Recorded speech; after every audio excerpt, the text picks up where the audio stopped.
Hello and good morning. Today is January 7th, 2026, and you're listening to That's Old News, the daily download making old headlines hot again.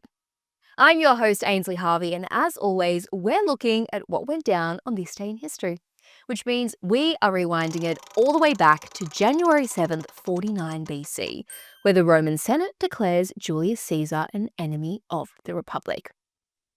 There's just something, guys, about ancient beef in the morning which really gets my blood pumping, so let's get into it.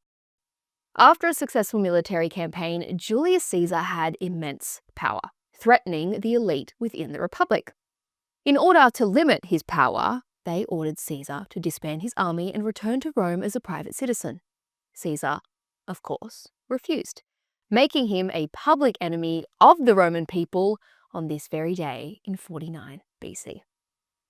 Next, we go to 1536, where Catherine of Aragon, first wife of Henry VIII, dies at age 50. Following their divorce, Catherine's health declined significantly, likely from cancer.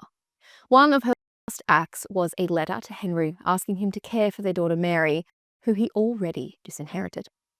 Catherine was buried at Peterborough Cathedral, where pomegranates, her personal emblem, are still laid in tribute. Meanwhile, on January 7th, 1927, the first transatlantic telephone service began between New York and London.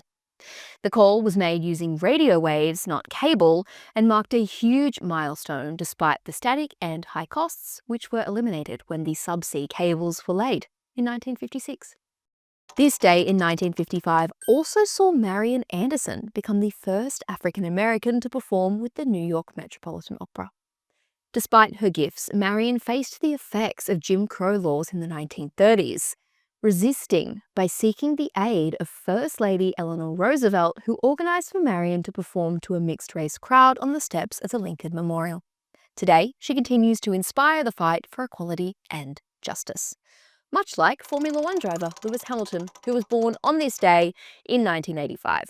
At 41, he holds the record for the most career race victories and is tied with Michael Schumacher for the most drivers' championships in history, with a total of 7. And lastly, we have to spare a moment for Rosemary Kennedy, sister of President JFK, who died on this day in 2005 at age 86. She was the eldest of the Kennedy siblings and struggled with an intellectual disability throughout her life.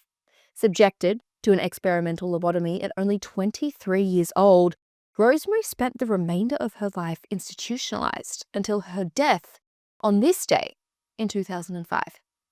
Her legacy lives on through her sister Eunice Kennedy Shriver, who created the Special Olympics in her honor. And that's old news from this day in history. I'm Ainsley Harvey, and we'll see you right back here tomorrow.